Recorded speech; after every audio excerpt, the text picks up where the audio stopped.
ऊपर बादल गरज रहे हैं और नीचे बारिश की हल्की हल्की बूंदें धीरे से कार्तिक के आंसुओं को मानो धो रही हो। कार्तिक हिम्मत करके पलटता है और चाबी बनिए को दे देता है। ठीक है। कार्तिक एक आखिरी बार पलटकर दुकान की ओर देखता है और अंगार से भी गर्म और कठोर आंसुओं का एक घूंट चुपचाप पी लेता है। माफ करना पापा, माफ करना। आपकी इज्जत, आपकी मेहनत मैंने मिट्टी में रोल दी। माफ करना।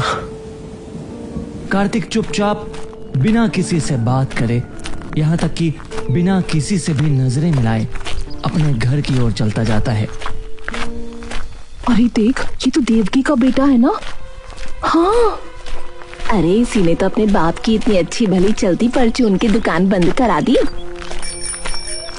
हाँ तो अच्छी भली चल तो रही थी दुकान, बाप के मरने पर यही शाना बना होगा कि नई चीजें बेचकर पैसा कमाऊंगा। लगवा दिए ना दुकान पे ताले। कार्तिक सबके कड़वे बोलों को अनसुना कर और मन के तूफान को समेट चुपचाप अपने घर लौट आता है। घर पे उसकी माँ एक चारपाई पर बैठी उसका इंतजार कर रही होती है। आ गया बेटा? जी माँ, आ गया। दे दी चाबी उसे। ये सुनते ही कार्तिक की आंखों से आंसू छलक आते हैं और वह शर्मसार होकर अपना सिर छुपा लेता है। उसकी माँ उसके सिर पर हाथ फेरने लगती है। कोई बात नहीं, सब ठीक हो जाएगा।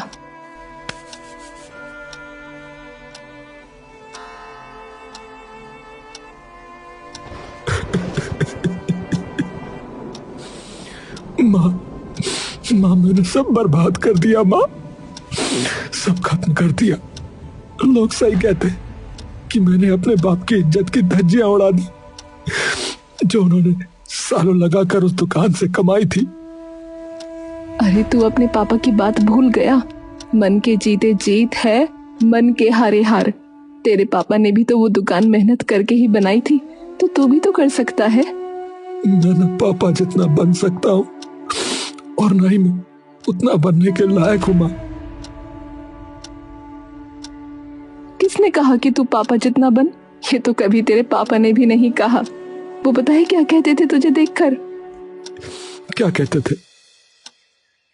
कि तू उनसे भी बड़ा आदमी बनेगा एक दिन, जिसकी इज्जत सिर्फ उसके परिवार में नहीं बल्कि पूरे गांव में होगी।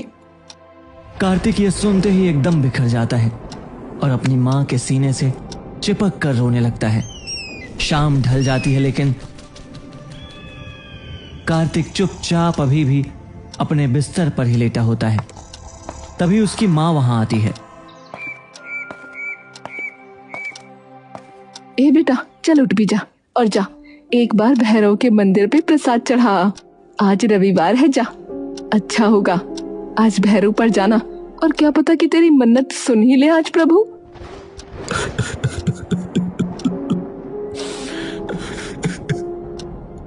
माँ अभी तक तो कुछ ठीक किया नहीं उन्होंने, अब क्या करेंगे? बेटा जी, एक वक्त पर खुद से भले ही मुंह मोड़ लो, पर कभी अपनी आस्था से मुंह मत मोड़ना, क्योंकि हमें नहीं पता होता कि कब हमारी आस्था हमारी जिंदगी का रुख बदल दे। कार्तिक कुछ नहीं बोलता। चल उठ जा फटाफट से, और बाहर निकलेगा तो तेरा भी मन शांत हो जाएगा थोड़ा। कार्तिक उठकर कपड़े बदलता है और मंदिर चला जाता है।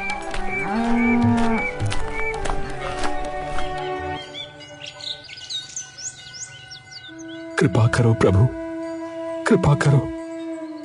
न कोई रास्ता दिख रहा है और न ही कहीं कोई रोशनी। ये अंधेरा अब और गहराता जा रहा है प्रभु। कुछ तो करो प्रभु, कोई तो रास्ता दिखाओ। तभी पीछे से कुछ गांव वालों की आवाज उसके कानों में पड़ती है। अरे बाप का धंधा चौपट करवा के यहाँ खड़ा है नालायक मजे से, बेशरम कहीं का। अरे सही में बेचारा इतना भला आदमी था, है इसका बाप। वो भी ऊपर बैठा रोता होगा इसके कर्मों की वजह से भैया है। ए भैया, ऐसा बेटा जो है ना भगवान किसी को ना ही दे तो अच्छा है। गांव वालों के शब्द तीर की तरह कार्तिक के सीने में जा घुसते हैं। कार्तिक रोता हुआ मंदिर से भाग निकलता है और कई देर तक बिना रुके बिना थके बस आंखों में सूखे आंसू लिए और मन में पीड़ा का ज्वार समेटे बस दौड़ता जाता है, दौड़ता जाता है, दौड़ता जाता है। सांसें उखड़ी हुई, पैर बिल्कुल पत्थर से सख्त, लेकिन कार्तिक रुकने का नाम तक नहीं ले रहा था। कार्तिक बिना एक पल के लिए भी कुछ सोचे सीधे अपने गांव से कुछ दूर पहाड़ियों पर जा धमकता है। पहाड़ियों के अनजान रास्तों पर वो बिना सोचे समझे बस दौड़ता जाता है, दौड़ता जाता है और तभी उसे अपने सामने एक विशाल दरवाजा दिखता है। उस दरवाजे को देखते ही कार्तिक एकदम से रुक जाता है।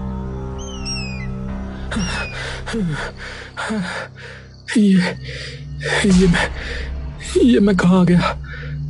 ये क्या है? तभी इस द्वार से एक आवाज आती है। तुम बिल्कुल वहीं आए हो जहां तुम्हें होना चाहिए। कार्तिक आवाज सुनते ही एकदम से सहम जाता है। कौन है? कौन है? डरने की कोई जरूरत नहीं है। मैं भी उतना ही भटका हुआ हूं जितने की तुम। पर आप हो कौन? तुम्हारी तरह ही हूं, जिंदगी से हार चुका। आपको कैसे पता? तुम ये दरवाजा खोलो और अंदर आ जाओ। कार्तिक जाकर वो दरवाजा खोल देता है और अंदर चला जाता है। अंदर एक छोटा सा घर होता है जिसके बीचों बीच एक हवन कुंड रखा होता है जिसके अंदर की राख जम चुकी है। दीवारों पे जाले लगे हैं। जमीन पर कहीं तो सिंदूर तो कहीं चूड़ियां टूटी पड़ी हैं और हवन कुंड के पास कुछ बालों का गुच्छा एक लाल धागे से बंधा हुआ है। ये क्या है? और अंदर आओ। कार्तिक आवाज सुनकर और अंदर चला जाता है और जाकर एक कमरे के अंदर घुस जाता है।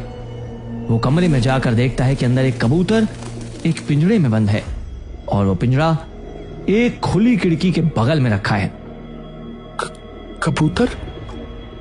तुम्हारा ही इंतजार था। कार्तिक कबूतर की आवाज सुनते ही एकदम चौंक जाता है। आप बोल सकते हो? कबूतर कार्तिक की तरफ देखता है। हाँ, पर कैसे? और ये जगह क्या है? न कभी देखा और न कभी पढ़ा इस जगह के बारे में। कौन सी जगह है ये? कोई नहीं जानता क्योंकि घर है ये बस एक। फिर आपको यहाँ पिंजरे में किसने डाला? यहाँ तो कोई भी नहीं है। कबूतर फिर से ढलते सूरज की ओर देखने लगता है। कोई भी नहीं है। होते थे कभी।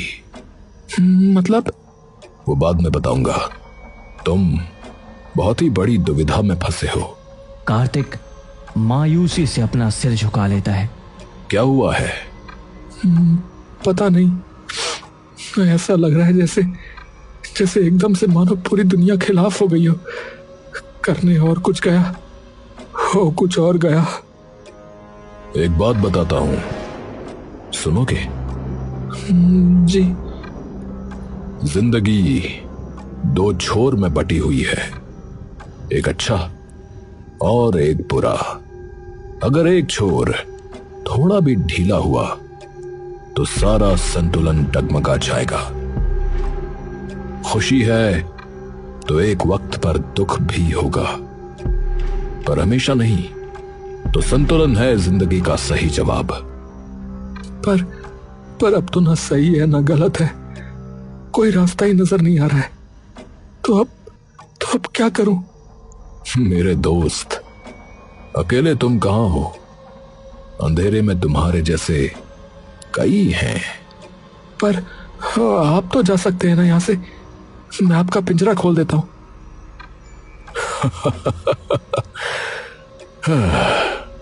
इतना आसान होता तो कब का जा चुका होता।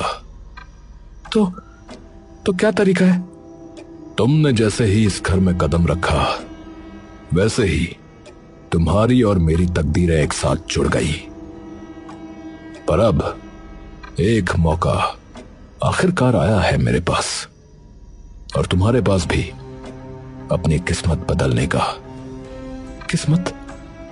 पर कैसे? तुम्हें एक खेल खेलना होगा। खेल? कौन सा खेल? जीवन का तराजू, जिसके 3 स्तर होंगे जो कि परखेंगे तुम्हारे संतुलन को। हर स्तर को पार करने पर तुम्हें एक कीमती चीज मिलेगी।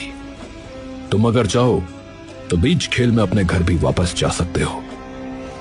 अब जाओ, जिस दरवाजे से आए हो उसी दरवाजे से बाहर निकल जाओ। पर आपने अभी भी नहीं बताया कि आप यहां फंसे कैसे? खेल के अंत में सब पता लग जाएगा। ठीक है। कार्तिक वापस उस गेट से बाहर निकल जाता है। वह धीरे से कमरे में प्रवेश करता है। अंदर गुप्त अंधेरा है। अचानक उसके चारों तरफ हजारों आईने चमक उठते हैं। हर आईने में एक अलग अलग कार्तिक नजर आता है। हर आईने में एक अलग कार्तिक खड़ा है। एक आईने में वह सफल व्यापारी बड़े कपड़ों में और लोगों के बीच इज्जत से खड़ा है। दूसरे में एक शानदार कोठी के सामने अपनी मां के साथ हंसी खुशी जीवन जी रहा है। और तीसरे में एक नेता जैसा लोगों की भीड़ उसके पैर छूने आ रही है। कार्तिक थोड़ी देर रुककर इन तस्वीरों में खो सा जाता है। उसकी आंखों में चमक आ जाती है। अरे काश सच में मैं ऐसा होता। लेकिन अगले ही पल उसे एक और आईना दिखाई देता है। उसमें वही असली कार्तिक है, आंसुओं से भीगा, लोगों के ताने सुनता, मां के सामने टूट कर गिरता हुआ। अचानक आवाज गूंजती है, समय आ गया है सच को चुनने का। या तो वो चेहरा चुनो जो तुम्हें दिखाना अच्छा लगता है, या वो जो तुम असल में हो। झूठ को चुनोगे तो तुम्हें शान शौकत जरूर मिलेगी, पर अंदर से तुम सदा के लिए खो जाओगे। कार्तिक के पैर थर्रा जाते हैं। उसके हाथ ठीक उस आईने की तरफ बढ़ने लगते हैं जहां वह अपने पिता से भी बड़ा व्यापारी बना हुआ है। वह पल भर के लिए रुक जाता है। उसके दिल में लालच की आग भड़कती है, लेकिन उसी समय उसकी मां की मुस्कान, पिता की यादें और अपनी गलती का बोझ उसके दिल को वापस खींच लाते हैं। कार्तिक धड़कती सांसों के साथ असली आईने के पास जाता है। आंसुओं वाले अपने ही चेहरे को चुनता है। तुरंत सारे आईने टूट जाते हैं। अंधेरे को चीरती हुई एक रोशनी के बीच एक संदूक खुद ब खुद खुल जाता है। अंदर चमक रहे सोने के सिक्कों के साथ एक छोटा आईना रखा होता है, याद दिलाने के लिए कि अब तक अपनी हार, अपने दुख, अपनी खामियां वो अपना नहीं लेता, तब तक वो अपनी खुशियों की तरफ आगे नहीं बढ़ पाएगा। कार्तिक अगले कमरे में कदम रखता है। सामने 2 लंबे पुल हैं और उनके बीच बस गहरा अंधेरा।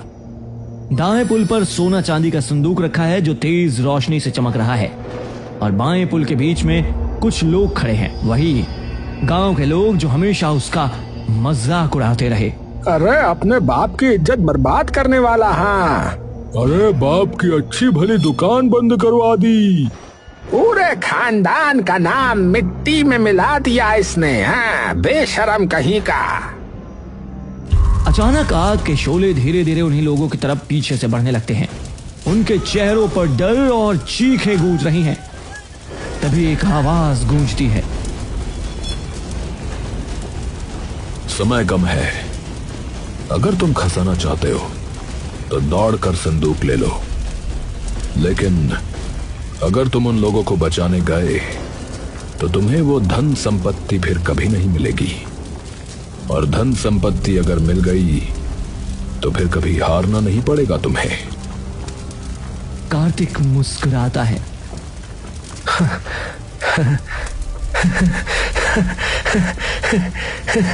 अरे अरे, मन के जीते जीत है, मन के हारे हार, मन का मीठा बात तू, मन में रंजिश मार। कार्तिक हंसकर बिना सोचे सीधे उन लोगों की तरफ भाग पड़ता है और रस्सी तोड़कर सबको अपने साथ पुल से बाहर ले जाता है। सभी लोग उसकी ओर देखकर मुस्कुराते हैं और गायब हो जाते हैं। ये भाग भी तुमने जीत लिया। अब आखिरी पड़ाव। कार्तिक एक गहरी लंबी सांस भरता है। आखिरी पड़ाव बहुत कठिन होने वाला है और ऐसा भी मुमकिन है कि उसमें तुम्हारी जान भी चली जाए, तो सोच समझ कर आगे बढ़ना। अब तो मेरे पिता का साहस मेरी नसों में दौड़ गया है, तो अब जो आए आ जाए।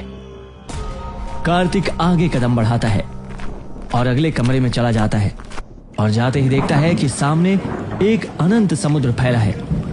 आसमान काला, बिजली चमक रही है, लहरों की गर्जन आसमान चीर रही है। दूर समुद्र के बीच एक चमकता हुआ संदूक नजर आता है जो लहरों के बीच एक छोटी सी चट्टान पर रखा है। अचानक आवाज गूंजती है।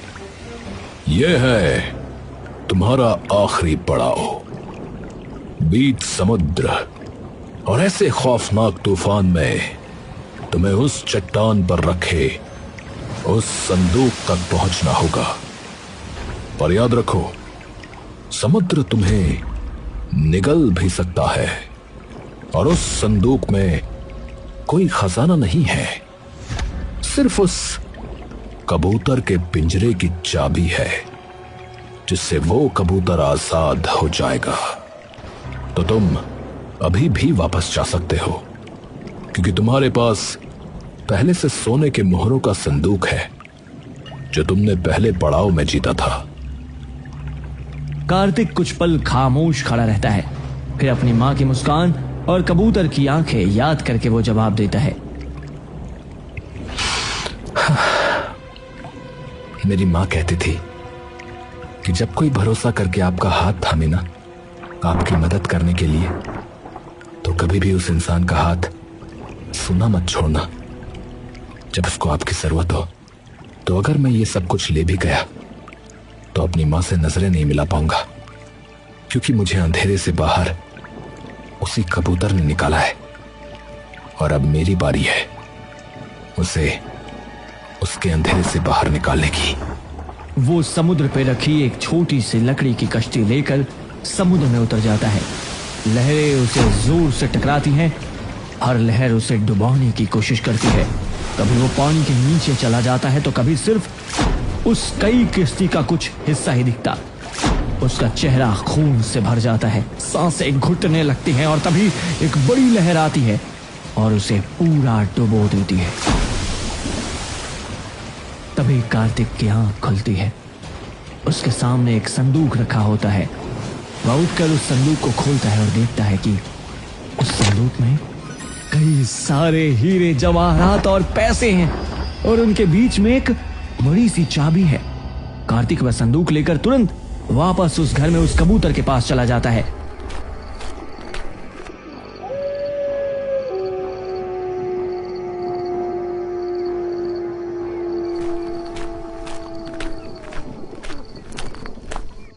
अरे अरे, तुमने कर दिखाया, तुमने कर दिखाया।